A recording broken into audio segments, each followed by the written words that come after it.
Passengers movie की शुरुआत उनकी स्पेसशिप एवलॉन को स्पेस में ट्रैवल करते हुए दिखाया जाता है।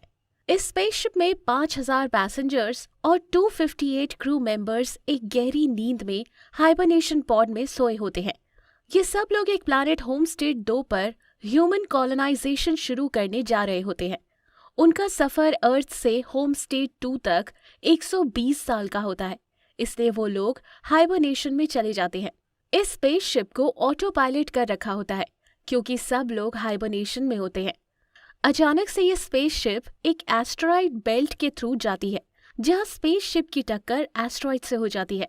उससे स्पेसशिप की शील्ड्स कमजोर होने लगती हैं और वो माल फंक्शन करने लगती हैं। ये स्पेसशिप खुद को रिपेयर करने लगती है, पर रिपेयरिंग के टाइम पर एक हाइबरनेशन पॉड एक्टिव हो जाता है और उसके अंदर का इंसान 30 साल के बाद ही जाग जाता है। अभी उसे और 90 साल का सफर तय करना होता है क्योंकि होमस्टेड 2 तक 120 साल लगते हैं। इस पैसेंजर का नाम जिम प्रेस्टोन होता है और वो एक मैकेनिकल इंजीनियर होता है। जैसे ही उसका हाइबरनेशन चैम्बर एक्टिवेट होता है, उसके सामने एक विजुअल मैसेज आता है जिसमें एक लड़की उसे मैसेज देती है कि उसने 120 साल का हाइबरनेशन का सफर तय कर दिया है और अब बस 4 महीने बचे हैं। वो लड़की उसे बताती है कि अब इन 4 महीनों में वो इस स्पेसशिप पर मजे कर सकता है, जैसे कि स्विमिंग पूल और रेस्टोरेंट में टाइम स्पेंड कर सकता है। जिम को वो मैसेज अपने आईडी कार्ड और कैबिन का भी इंफॉर्मेशन देती है।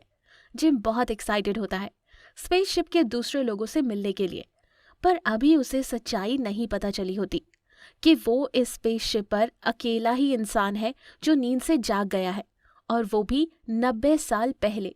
जिम अपने केबिन में तैयार होते हुए दिखाया जाता है और फिर वो एक क्लास में जाता है। वहाँ उन सब पैसेंजर्स को एक वर्चुअल टीचर पढ़ाती है, पर जिम क्लास में अकेला होता है और ये देखकर वो हैरान हो जाता है। जिम की वो टीचर उसे बताती है कि अर्थ पर एनवायरनमेंट खराब हो गया है और वो ओवर पॉपुलेशन का शिकार हो चुका है, पर असल में ये मैसेज 120 साल के बाद डिलीवर होना चाहिए था। माल फंक्शन की वजह से 30 साल के बाद ही डिस्प्ले हो जाता है। जिम बार बार उस विजुअल टीचर से पूछता है कि आखिर वो अकेला क्यों है, पर विजुअल टीचर जवाब नहीं दे सकती। फाइनली जिम स्पेसशिप में जाकर खुद बाकियों को ढूंढने चला जाता है। वो शिप के मेन हॉल में जाता है जहां उसे कोई नहीं मिलता। वो ऊपर रिसेप्शन पर जाता है जहां एक ऑटोमेटेड मशीन उसे इन्फॉर्मेशन देती है। वो उसे शिप के कैप्टन का पता देती है और अब जिम उस स्पेसशिप के कैप्टन को ढूंढने जाता है। वो उसे दरवाजे के बाहर पहुंचाते हैं, पर वहां के अंदर जाने का एक्सेस उसके पास नहीं होता है। जिम वहां दरवाजे की छोटी सी खिड़की से देखता है कि सब क्रू मेंबर अंदर सोए हुए होते हैं। फाइनली जिम अब स्पेसशिप की ऑब्जर्वेटरी में चला जाता है, जहां उन्हें पता चलता है कि वो अपनी मंजिल से अभी 90 साल दूर है। ये जानकर वो बहुत निराश होते हैं और उन्हें समझ नहीं आता कि वो क्या करें। फाइनली वो हॉल में रखी हुई ऑटोमेटेड मशीन से अर्थ पर मैसेज भेजता है कि वो जल्दी जाग गया है और अब वो क्या करे, क्योंकि वो खुद से हाइबरनेशन में वापस नहीं जा सकता। वो ऑटोमेटेड मशीन जिम को बताती है कि अर्थ से आंसर आने में 55 साल लग जाएंगे। ये सुन के वो और निराश होता है और वो सोचता है कि अब वो इतनी बड़ी स्पेसशिप में 90 साल तक अकेला क्या करे। जिम अब स्पेसशिप को एक्सप्लोर कर रहा होता है, तभी उसे एक बार दिखाई देता है। वो बार में जाता है। वहां वो देखता है कि बार टेंडर भी एक इंसान होता है। वो उससे बात करना शुरू करता है, पर फिर वो नोटिस करता है कि बार टेंडर में कुछ अलग था। जब वो बार टेंडर को पैरों की तरफ देखता है, तब उसे पता चलता है कि उसकी लोअर बॉडी तो मशीन की थी, मतलब वो एक रोबोट था। उस रोबोट का नाम आर्थर होता है। अगले दिन जिम कैंटीन में जाता है और वहां पर सारा खाना ऑटोमेटिकली जिम को मिलता है। फिर जिम अपना हाइबरनेशन चैम्बर ठीक करने का तय करता है। कुछ टूल्स इकट्ठा करके वो अपने चैम्बर पार्शियल वर्किंग कंडीशन में लाता है। वो उसके अंदर लेट जाता है, पर वो हाइबरनेशन नहीं कर पाते। इसके बाद वो सोचता है क्यों ना टूल से वो क्रू के चैम्बर्स में जाकर किसी एक क्रू मेंबर को उठा दे। फिर जैसे ही वो क्रू के अंदर पहुंचता है, कोई भी टूल उस दरवाजे को तोड़ नहीं पाता। जिम को क्रू के चैम्बर का एक्सेस नहीं मिलता। सब कुछ ट्राई करने के बाद जिम हार चुका था। अब वो स्पेसशिप में अकेला टाइम पास कर रहा था। उसकी काफ़ी बातें बारटेंडर आर्थर से भी होती हैं, जो जिम को हिंट देता है कि वो गोल्ड पैसेंजर्स का एक्सेस हैक कर ले, जिससे वो काफ़ी चीज़ें इंजॉय कर सकता है, जैसे movie theatre, basketball court etcetera. Gym वैसा कर लेता है और अब ऐसे रहते रहते उस स्पेसशिप पर 1 साल हो गया था। एक दिन जिम हाइबरनेशन पॉड्स देख रहा होता है। उसकी नज़र एक स्पेस सूट पर पड़ती है और वो उस स्पेस सूट को पहनता है और स्पेसशिप का दरवाज़ा खोल के स्पेस में चला जाता है। स्पेस का खूबसूरत नज़ारा देखकर वो दंग रह जाता है। वो इतने सारे लोगों में एक अकेला ह्यूमन था जो उस टाइम उस जगह पर स्पेस को विटनेस कर रहा था रियलिटी में। जिम स्पेस में जाता है पर उसे रोना आ जाता है क्योंकि उसके लिए ये मेंटल पेन बहुत ज़्यादा था। अब वो स्पेसशिप में वापस आ जाता है और अपना स्पेस सूट निकाल देता है, लेकिन फिर वो स्पेस शिप के गेट की तरफ स्पेस सूट के बगैर जाता है, इस थॉट के साथ कि वो सुसाइड करेगा क्योंकि उससे ये बर्दाश्त नहीं हो रहा था। जैसे ही वो गेट खोलने ही वाला था, उसका माइंड चेंज हो जाता है और अब वो भागकर वापस स्पेसशिप में आ जाता है। अब वो हाइबरनेशन पॉड्स के पास आता है और उसी टाइम उसकी नज़र एक लड़की पर पड़ती है जो अपने हाइबरनेशन पॉड के अंदर सो रही होती है। जिम को वो पसंद आ जाती है और उन्हें पता चलता है कि उसका नाम अरोरा होता है। जिम अब स्पेसशिप में डायरेक्टली चेक करता है जहां अरोरा का पैसेंजर इंटरव्यू उसे मिल जाता है। जिम अब अरोरा के पॉड के पास बहुत सारा टाइम गुजारना शुरू कर देता है और ऑथर से भी अरोरा की बात करता है। जिम के दिमाग में एक आइडिया आ जाता है कि वो अरोरा को हाइबरनेशन से उठा दे, लेकिन उसकी कॉन्शियसनेस उसे ये करने से रोक रही होती है क्योंकि अगर वो अरोरा को उठा दे उसका मतलब ये था कि उसको भी इस एंडलेस जर्नी का हिस्सा बनना पड़ेगा। वो अरोरा को जीते जी मारना नहीं चाहता था, पर हर दिन उनका पेशेंस अब कम होता जा रहा था और फाइनली एक दिन वो डिसाइड करता है कि वो अरोरा को जगा देगा। जिम फाइनली अरोरा को हाइबरनेशन पॉड एक्टिवेट कर देता है और अब हाइबरनेशन पॉड से वो बाहर आ रही होती है। जिम जल्दी से छुप जाते हैं ताकि अरोरा को पता ना चले कि जिम ने अरोरा को उठाया है। फाइनली जिम को अब अरोरा मिलती है और वो बहुत कंफ्यूज्ड होती है जैसे स्टार्टिंग में जिम था। जिम अरोरा को बताता है कि इस स्पेसशिप पर सिर्फ वो 2 जागे हुए हैं और वो उसे ऑब्जर्वेटरी में ले जाता है ताकि वो उसे दिखा पाए कि अब कितना टाइम है। ये देखकर अरोरा परेशान हो जाती है। जिम उन्हें क्रू मेंबर्स के चेंबर का बताता है और कैसे उनके पास एक्सेस नहीं है ये भी।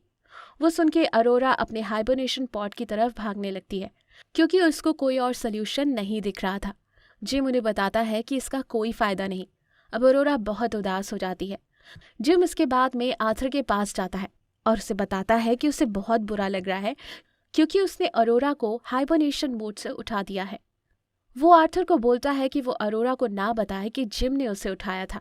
अगले दिन अरोरा उठती है और ऑटोमेटिक मशीन के पास जाकर हाइबरनेशन पॉड्स के बारे में पता लगाने की कोशिश करती है, पर उसे कुछ इन्फॉर्मेशन नहीं मिलती। फिर जिम और अरोरा साथ में ब्रेकफास्ट करते हैं और अरोरा देखती है कि जिम 1 साल से एक ही ब्रेकफास्ट खा रहे थे। अरोरा के पास गोल्ड पैसेंजर की टिकट होती है और वो अब जिम को नया ब्रेकफास्ट खिलाती है। जिम ने हाइबरनेशन पॉड्स को ठीक करने का एम छोड़ दिया होता है, पर अरोरा अपनी पूरी कोशिश करती रहती है जिससे कोई रास्ता निकाल पाए। नेक्स्ट कुछ दिनों में जिम नोटिस करता है कि स्पेसशिप में छोटे छोटे माल फंक्शंस हो रहे हैं, पर वो उसे इग्नोर करता है। अरोरा एक राइटर और जर्नलिस्ट होती है और वो हर चीज़ अब अपनी डायरी में लिखना शुरू करती है और एक दिन जिम का इंटरव्यू लेती है ये सोच के कि उसकी स्टोरी काफ़ी इंटरेस्टिंग लगेगी। जिम उन्हें बताते हैं कि उसका होम स्टे 2 जाने का मकसद ये था कि वो एक नई दुनिया में अपनी जगह बनाना चाहता था।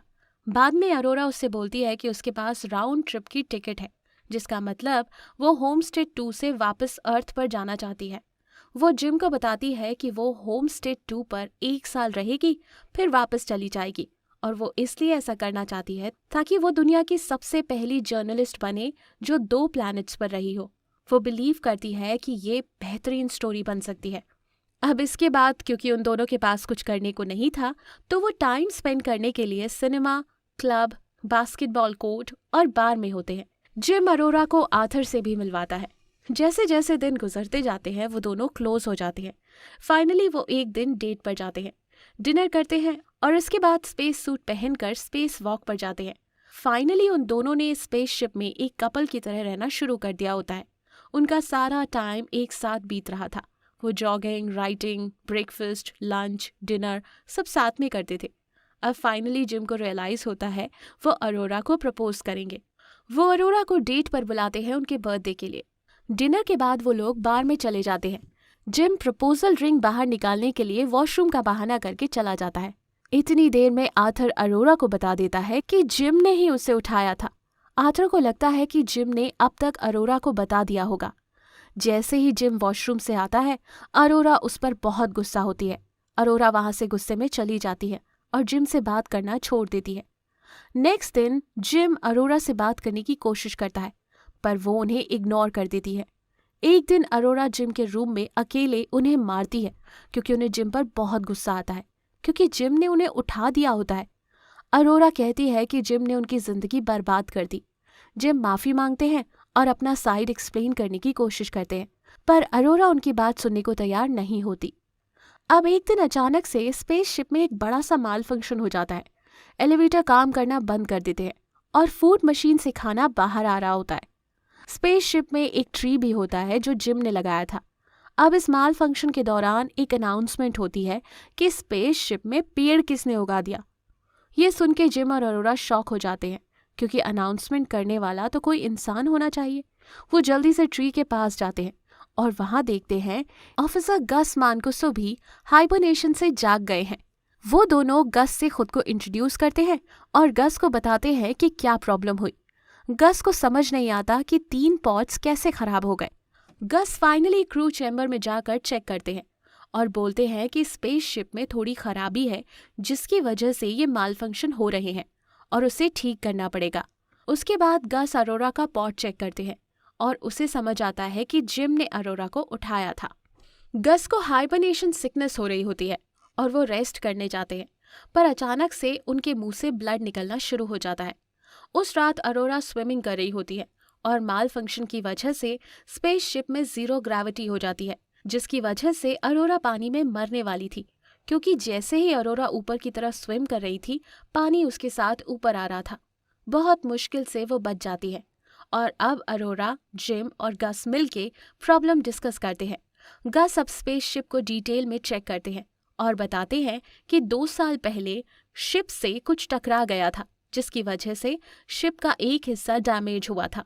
इस डैमेज को फिक्स करना बहुत जरूरी है, वरना स्पेसशिप खराब हो जाएगी। अब वो तीनों डैमेज्ड हिस्सा ढूंढने लग जाते हैं, पर गस फेंट हो जाता है। जिम और अरोरा जल्दी से गस को स्पेसशिप के ऑटोमेटिक मेडिकल मशीन के पास लेते हैं, जिसमें ऑटो डॉक्टर उन्हें बताता है कि गस मरने वाला है और उनके पास कुछ ही घंटे बचे हैं। गस अब जिम को उनका आईडी ब्रेसलेट देता है ताकि वो स्पेसशिप में हर जगह एक्सेस कर सके, और इसी के साथ गस मर जाते हैं। फिर अचानक से स्पेसशिप की सारी लाइट्स रेड हो जाती है और स्पेसशिप जोर से शेक करने लगती है। जिम और अरोरा इंजीनियरिंग सेक्शन की तरफ जाते हैं, पर रास्ते में ग्रेविटी फेलियर होता है। इस बार आर्थर की फंक्शनिंग पर भी असर पड़ता है और आर्थर की मशीनरी टूट जाती है। जिम आर्थर को जल्दी से डीएक्टिवेट कर देते हैं ताकि वो डैमेज से बच जाए। फिर फाइनली जिम और आर्थर किसी तरह इंजीनियरिंग सेक्शन में पहुंच जाते हैं और उन्हें पता चलता है कि पावर प्लांट में कुछ डैमेज हुआ है। जैसे ही वो पावर प्लांट का लैच खींचकर गेट खोलते हैं, अरोरा फोर्स से खिंचती चली जाती है और उसके बाद जिम भी। वो देखते हैं कि पावर प्लांट वाले सेक्शन में एक एस्टेरॉइड से एक होल हुआ है और उसे वो दोनों बंद कर देते हैं। फिर उन्हें रियलाइज होता है कि पावर प्लांट के अलावा भी और फॉल्ट्स हैं। उन्हें दूसरा fault fusion reactor power plant के कंप्यूटर में मिलता है, जो उसे कंट्रोल कर रहा होता है। जिम उसके पार्ट्स रिप्लेस करते हैं। अब नेक्स्ट उन्हें इस कंप्यूटर के थ्रू रिएक्टर का वेंट खोलना होता है ताकि रिएक्टर में जो प्लाज्मा रिएक्शन है वो बुझ जाए, पर कंप्यूटर वेंट नहीं खुलता। उसका प्लान फेल हो गया था। अब उसके पास एक ही रास्ता था, वो ये था कि वो स्पेसशिप के बाहर जाके इस वेंट को मैनुअली खोले। जिम फैसला करता है कि वो स्पेसशिप के बाहर जाकर वेंट को खोलेगा। अरोरा जिम की स्पेस सूट लगाने में हेल्प करती है। स्पेस में जाने से पहले जिम अरोरा को गस का आईडी बैन देता है, क्योंकि चांस था कि जिम वापस ना आ पाए। अरोरा जिम को वापस आने के लिए बोलती है, क्योंकि वो उनके बगैर अकेले इस शिप पर नहीं रह सकती। फाइनली जिम वेंट के बाहर पहुंच जाते हैं, पर वहां पहुंचकर उनको रियलाइज होता है कि उनको हाथ से वेंट को पकड़े रखना है, वो खुला रहे और रिएक्टर के फ्यूम्स बाहर आ जाए। वो ये बात अरोरा को बताते हैं और अरोरा इस प्लान को सपोर्ट नहीं करती। जिम उन्हें बताता है कि इस शिप में बहुत लोग हैं जिनकी जान बचनी है। वो वेंट को खोल देता है और अरोरा को बोलता है कि कंप्यूटर से रिएक्टर वेंट कर दे। अब रिएक्टर से बहुत तेजी से गर्म फ्यूम्स बाहर आने लगती है और उसी फोर्स की वजह से जिम की रस्सी स्पेस शिप से अलग होती है और उनके स्पेस सूट में से ऑक्सीजन निकलने लगता है। जिम जल्दी से अरोरा को ये बताते हैं और उन्हें सॉरी भी बोलते हैं क्योंकि जिम को पता होता है कि अब वो मर जाएंगे। ये सुन के अरोरा जल्दी से दूसरा स्पेस सूट पहनती है ताकि वो जिम को बचाने चली जाए। वो स्पेसशिप का दरवाजा खोल जल्दी से स्पेस में चली जाती हैं जहां वो देखती है जिम स्पेस में फ्लोट कर रहे होते हैं और उनका स्किन वाइट हो रहा था। अरोरा उनकी तरफ जाने लगती है पर उसकी रस्सी छोटी पड़ जाती है। किसी तरह से अरोरा के हाथ में जिम के सूट की रस्सी आ जाती है और वो उन्हें स्पेसशिप में लाने में कामयाब होती है। पर स्पेसशिप में आके भी जिम कुछ रिस्पॉन्ड नहीं कर रहा होता है। वो एक लाश की तरह पड़े होते हैं। अरोरा से ये देखा नहीं जा रहा था और वो उन्हें रिवाइव करने की कोशिश कर रही थी। जिम अभी भी रिस्पॉन्ड नहीं कर रहा होता है। अरोरा उसे देखकर बहुत रोती है। अरोरा जल्दी से उन्हें ऑटो डॉक्टर के पास ले जाती है जो जिम को रिवाइव कर देता है। ये देखकर अरोरा को एक बहुत बड़ा रिलीफ मिलता है और वो जिम को माफ कर देती है। फिर बाद में वो दोनों आर्थर को ठीक करते हैं और कैप्टन गस को बरी करते हैं। जिम रियलाइज करते हैं कि ऑटो डॉक एक इंसान के लिए हाइबरनेशन पॉड की तरह बिहेव कर सकता है और वो अरोरा को बोलते हैं कि वो उसमें हाइबरनेशन कर लें। पर अरोरा जिम को अकेले नहीं छोड़ना चाहती और मना कर देती है। फिर जिम फाइनली अरोरा को प्रपोज करते हैं और वो अपनी लाइफ स्पेसशिप पर बिताना शुरू कर देते हैं। 88 ईयर्स के बाद ये स्पेसशिप होमस्टेड 2 के पास पहुंचती है और अब क्रू उड़ जाता है। क्रू को स्पेसशिप एक बहुत ही डिफरेंट तरीके से दिखता है। वहाँ पेड़ पौधे और बर्ड्स उड़ रही होती हैं। सब नेचुरल लग रहा होता है। इस सब के दौरान अरोरा अपनी और जिम की स्टोरी अरोरा की वॉइस में रिकॉर्ड में प्ले होती है। ये असल में अरोरा की बुक की रिकॉर्डिंग होती है। इसमें अरोरा बताती है कि हम लोग फ्यूचर के बारे में सोच सोच कर ऐसे ना हो जाए कि तुम प्रेजेंट लाइफ को बेस्ट तरीके से जीना भूल जाओ। अरोरा बताती है कि वो दोनों कैसे स्पेसशिप में एक दूसरे से मिले और उन्होंने उसी स्पेसशिप में कैसे अपनी लाइफ बिल्ड की। हम जल्द ही आपसे दोबारा मिलेंगे। जय हिंद।